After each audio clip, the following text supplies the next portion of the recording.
Punjabi radio USA ਪੇਸ਼ ਕਰਦਾ ਹੈ ਅੱਜ ਦਾ ਦਿਨ ਸਿੱਖ ਇਤਿਹਾਸ ਵਿੱਚ।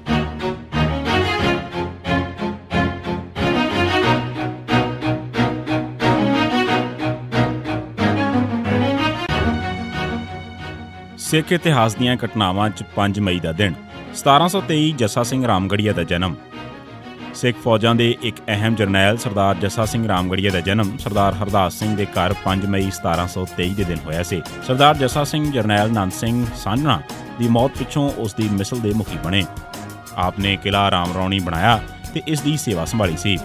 ਇਸ ਕਿਲ੍ਹੇ ਨੂੰ ਕਿਲ੍ਹਾ ਰਾਮਗੜ੍ਹ ਵੀ ਕਹਿੰਦੇ ਨੇ, ਇਸ ਕਰਕੇ ਇਹਨਾਂ ਦੀ ਮਿਸਲ ਨੂੰ ਵੀ ਮਿਸਲ ਰਾਮਗੜੀਆ ਕਿਹਾ ਜਾਣ ਲੱਗ ਪਿਆ। ਸਰਦਾਰ ਜੱਸਾ ਸਿੰਘ ਨੇ ਇੱਕ ਬਹੁਤ ਵੱਡੀ ਰਿਆਸਤ ਕਾਇਮ ਕੀਤੀ।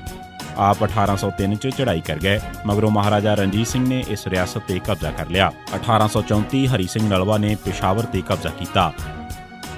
ਲਾਹੌਰ ਤੋਂ ਬਾਅਦ ਰਣਜੀਤ ਸਿੰਘ ਨੇ ਤਕਰੀਬਨ ਸਾਰੇ ਪੰਜਾਬ 'ਤੇ ਕਬਜ਼ਾ ਕਰ ਲਿਆ ਸੀ। 1809 'ਚ ਅੰਗਰੇਜ਼ਾਂ ਨਾਲ ਅੰਮ੍ਰਿਤਸਰ ਦਾ ਅਹਿਦਨਾਮਾ ਕਰਨ ਤੋਂ ਪਹਿਲਾਂ ਰਣਜੀਤ ਸਿੰਘ ਨੇ ਸ਼ੇਖੂਪੁਰਾ ਤੇ ਕਾਂਗੜਾ 'ਤੇ ਕਬਜ਼ਾ ਕਰ ਲਿਆ ਸੀ। ਅਹਿਦਨਾਮੇ ਤੋਂ ਮਗਰੋਂ ਰਣਜੀਤ ਸਿੰਘ ਤੇ ਅੰਗਰੇਜ਼ਾਂ ਵਿਚਕਾਰ ਦਰਿਆ ਸਤਲੁਜ ਨੂੰ ਹੱਦ ਮੰਨ ਲਿਆ ਗਿਆ ਸੀ। ਇਸ ਮਗਰੋਂ ਰਣਜੀਤ ਸਿੰਘ ਨੇ ਪੱਛਮ ਵੱਲ ਮੂੰਹ ਕਰ ਲਿਆ। ਉਸਨੇ ਜਨਵਰੀ 1810 'ਚ ਗੁਜਰਾਤ ਤੇ ਖੁਸ਼ਾਬ, ਫਰਵਰੀ 1810 'ਚ ਸਾਹੀਵਾਲ, ਜੂਨ 1810 'ਚ ਹਲੋਵਾਲ, ਡੋਡਾ ਤੇ ਵਜ਼ੀਰਾਬਾਦ ਤੇ ਨਵੰਬਰ 1810 'ਚ ਡਸਕਾ ਤੇ ਕਬਜ਼ਾ ਕਰ ਲਿਆ। ਉਸਨੇ 1811 'ਚ ਸਿੰਗਾਪੁਰੀਆ ਤੇ ਨਕਈ ਮਿਸਲਾਂ ਦੇ ਰਚਨਾ ਦੁਆਬ ਵਿਚਲੇ ਇਲਾਕਿਆਂ ਨੂੰ ਵੀ ਖੋਲ੍ਹਿਆ। 1813 'ਚ ਅਟਕ, ਸਤੰਬਰ 1815 'ਚ ਜੋਤ ਸਿੰਘ ਰਾਮਗੜੀਆ ਦਾ ਇਲਾਕਾ, 1818 'ਚ ਚੰਗ ਤੇ ਨਵੰਬਰ 1818 'ਚ ਮੁਲਤਾਨ ਵੀ ਅੱਧ-ਪਚੱਦਾ ਉਸਨੇ ਆਪਣੇ ਕਬਜ਼ੇ 'ਚ ਕਰ ਲਿਆ ਸੀ। ਇਸ ਮਗਰੋਂ ਜੁਲਾਈ 1819 'ਚ ਕਸ਼ਮੀਰ, 1821 'ਚ ਮਨਕੇਰਾ, 1824 'ਚ ਨੌਸ਼ਹਿਰਾ ਵੀ ਉਸ ਦੀ ਰਿਆਸਤ 'ਚ ਸ਼ਾਮਲ ਹੋ ਚੁੱਕੇ ਸਨ। ਯਾਨੀ ਦਰਿਆ ਸਿੰਧ ਤੋਂ ਦਰਿਆ ਸਤਲੁਜ ਤੱਕ ਕਪੂਰਥਲਾ ਰਿਆਸਤ ਨੂੰ ਛੱਡ ਕੇ ਸਾਰਾ ਇਲਾਕਾ ਰਣਜੀਤ ਸਿੰਘ ਦੀ ਰਿਆਸਤ ਦਾ ਹਿੱਸਾ ਬਣ ਚੁੱਕਾ ਸੀ। ਇੰਜ ਹੀ ਪਹਾੜਾਂ 'ਚ ਜੰਮੂ, ਕਾਂਗੜਾ, ਅਖਨੂਰ, ਭਿੰਬਰ, ਲਖਨਪੁਰ, ਨੂਰਪੁਰ, ਗੁਲੇਰ, ਸੀਬਾ, ਕੋਟਲਾ, ਜਸਵਾਨ, ਦਾਤਾਰਪੁਰ ਵੀ ਉਸ ਦੀ ਹਕੂਮਤ ਦਾ ਹਿੱਸਾ ਸੀ। ਰਣਜੀਤ ਸਿੰਘ ਨੇ ਸਿੱਖ ਮਿਸਲਾਂ, ਮੁਗਲਾਂ, ਬਲੋਚਾਂ, ਅਫਗਾਨਾਂ, ਡੋਗਰਿਆਂ ਤੇ ਪਹਾੜੀ ਰਾਜਪੂਤਾਂ ਤੋਂ ਰਿਆਸਤਾਂ ਖੋਹ ਕੇ ਆਪਣੇ ਕਬਜ਼ੇ ਹੇਠ ਕਰ ਲਈਆਂ ਸਨ। 1824 ਤੋਂ ਮਗਰੋਂ ਡੇਰਾ ਇਸਮਾਇਲ ਖਾਨ ਵੀ 1831 'ਚ ਉਸਨੇ ਕਬਜ਼ੇ 'ਚ ਕਰ ਲਿਆ ਸੀ ਤੇ ਉਸਨੇ ਕਾਬਲ ਵੱਲ ਮੂੰਹ ਕਰ ਲਿਆ। ਇਸ ਰਸਤੇ ਦੀ ਸਭ ਤੋਂ ਅਹਿਮ ਜਿੱਤ ਪੇਸ਼ਾਵਰ ਸੀ, ਜਿਸ ਉੱਤੇ ਹਰੀ ਸਿੰਘ ਨਲਵਾ ਨੇ ਬਹੁਤ ਘਮਾਸਾਨ ਦੀ ਜੰਗ ਮਗਰੋਂ ਆਖਰ 5 ਮਈ 1834 ਦੇ ਦਿਨ ਕਬਜ਼ਾ ਕਰ ਲਿਆ। 1948 ਭਾਰਤ ਸਰਕਾਰ ਨੇ ਪਟਿਆਲਾ ਤੇ ਪੰਜਾਬ ਦੀਆਂ ਹੋਰ ਰਿਆਸਤਾਂ ਤੋੜ ਕੇ ਪੈਪਸੂ ਸੂਬਾ ਕਾਇਮ ਕੀਤਾ।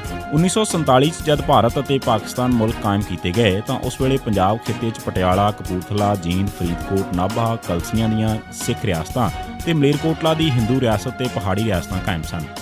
5 ਮਈ 1948 ਦੇ ਦਿਨ ਭਾਰਤ ਸਰਕਾਰ ਨੇ ਇਹਨਾਂ ਨਾਲ ਸਮਝੌਤਾ ਕਰਕੇ ਇਹਨਾਂ ਨੂੰ Patiala and East Punjab states union, ਜਿਸ ਦੇ ਪਹਿਲੇ ਹਰਫ ਮਿਲਾ ਕੇ ਪੈਪਸੂ ਦਾ ਨਾਂ ਰੱਖਿਆ ਗਿਆ, ਕਾਇਮ ਕਰ ਦਿੱਤੀ। ਯਾਦਵਿੰਦਰ ਸਿੰਘ ਰਾਜਾ ਪਟਿਆਲਾ ਨੂੰ ਇਸ ਦਾ ਰਾਜ ਪ੍ਰਮੁੱਖ ਯਾਨੀ ਗਵਰਨਰ ਥਾਪਿਆ ਗਿਆ। ਮਗਰੋਂ 1 ਨਵੰਬਰ 1956 ਦੇ ਦਿਨ ਇਸ ਨੂੰ ਪੰਜਾਬ 'ਚ ਸ਼ਾਮਲ ਕਰ ਦਿੱਤਾ ਗਿਆ। ਅੱਜ ਦੇ ਦਿਨ ਮੁਕਾਬਲਿਆਂ 'ਚ ਸ਼ਹੀਦ ਹੋਏ ਸਿੰਘਾਂ ਦਾ ਵੇਰਵਾ। 1986 'ਚ ਮਸ਼ਹੂਰ ਖਾੜਕੂ ਸੁਖਦੇਵ ਸਿੰਘ ਸਖੀਰਾ ਨੂੰ ਆਪਸੀ ਦੁਸ਼ਮਣੀ ਦੀ ਸਾਜ਼ਿਸ਼ ਹੇਠ 5 ਮਈ 1986 ਦੇ ਦਿਨ ਸ਼ਹੀਦ ਕਰ ਦਿੱਤਾ ਗਿਆ। ਮਗਰੋਂ ਉਸ ਦੇ ਸਾਥੀ ਵਸਣ ਸਿੰਘ ਸਖੀਰਾ ਨੂੰ ਵੀ ਸ਼ਹੀਦ ਕਰ ਦਿੱਤਾ ਗਿਆ। 5 ਮਈ 1987 ਦੇ ਦਿਨ ਪੁਲਿਸ ਨੇ ਸੁਖਦੇਵ ਸਿੰਘ ਪੁੱਤਰ ਦੇਸਾ ਸਿੰਘ ਵਾਸੀ ਚੱਕ ਸਕੰਦਰ ਨੇੜੇ ਰਮਦਾਸ ਨੂੰ ਇੱਕ ਨਕਲੀ ਮੁਕਾਬਲੇ ਸ਼ਹੀਦ ਕੀਤਾ। 5 ਮਈ 1988 ਦੇ ਦਿਨ ਪੁਲਿਸ ਨੇ ਪ੍ਰਗਟ ਸਿੰਘ ਪੁੱਤਰ ਪਿਆਰਾ ਸਿੰਘ ਵਾਸੀ ਬਹਿਲਾ ਤਰਨਤਾਰਨ ਤੇ ਰਲਾਲ ਸਿੰਘ ਬਿੱਟੂ ਵਾਸੀ ਲੋਪੋਕੇ ਨੂੰ ਸ਼ਹੀਦ ਕੀਤਾ। 5 ਮਈ 1999 ਦੇ ਦਿਨ ਪੰਜਾਬ ਪੁਲਿਸ ਨੇ ਜਰਨੈਲ ਸਿੰਘ ਵਾਸੀ ਕੋਹਦੀ ਲੁਧਿਆਣਾ ਤੇ ਪਰਮਜੀਤ ਸਿੰਘ ਪੰਮਾ ਨੂੰ ਸ਼ਹੀਦ ਕੀਤਾ। 5 ਮਈ 1990 ਦੇ ਦਿਨ ਪੰਜਾਬ ਪੁਲਿਸ ਨੇ ਦਿਲਬਾਗ ਸਿੰਘ ਬੱਬਰ ਉਰਫ ਬਾਗਾ ਵਾਸੀ ਮਹਿਮੂਦਪੁਰਾ ਅੰਮ੍ਰਿਤਸਰ ਤੇ ਗੁਰਮੇਲ ਸਿੰਘ ਉਰਫ ਪੰਮਾ ਬੱਬਰ ਵਾਸੀ ਮਨਸੂਰਵਾਲ ਫਿਰੋਜ਼ਪੁਰ ਨੂੰ ਸ਼ਹੀਦ ਕੀਤਾ। 5 ਮਈ 1992 ਦੇ ਦਿਨ ਪੰਜਾਬ ਪੁਲਿਸ ਨੇ ਯੂਪੀ 'ਚ ਜਾ ਕੇ ਯਾਦਵਿੰਦਰ ਸਿੰਘ ਯਾਦੂ ਤੇ ਇੱਕ ਹੋਰ ਸਿੱਖ ਨੂੰ ਨਕਲੀ ਮੁਕਾਬਲੇ ਸ਼ਹੀਦ ਕੀਤਾ। ਇਸੇ ਦਿਨ ਪਿਆਰਾ ਸਿੰਘ ਫੌਜੀ ਪੁਲਿਸ ਨੇ ਨਕਲੀ ਮੁਕਾਬਲੇ ਸ਼ਹੀਦ ਕੀਤਾ। ਇਸ ਤੋਂ ਇਲਾਵਾ ਬਲਵਿੰਦਰ ਸਿੰਘ ਵਾਸੀ ਕੰਡੇ ਰੋੜੀ, ਜ਼ਿਲ੍ਹਾ ਕਾਂਗੜਾ, ਹਿਮਾਚਲ ਤੇ 5 ਮਈ 1993 ਦੇ ਦਿਨ ਪੁਲਿਸ ਨੇ ਸੁਖਵਿੰਦਰ ਸਿੰਘ ਪੁੱਤਰ ਨਰਿੰਜਨ ਸਿੰਘ ਵਾਸੀ ਪਿੰਡ ਚੌਰਾ ਨੇੜੇ ਡੇਰਾ ਬਾਬਾ ਨਾਨਕ ਨੂੰ ਇੱਕ ਨਕਲੀ ਮੁਕਾਬਲੇ ਸ਼ਹੀਦ ਕੀਤਾ। ਇਹ ਸੀ ਸਿੱਖ ਇਤਿਹਾਸ ਦੀਆਂ ਘਟਨਾਵਾਂ 'ਚ ਅੱਜ ਦਾ ਦਿਨ। ਸੁਣਦੇ ਰਹੋ ਪੰਜਾਬੀ ਰੇਡੀਓ USA।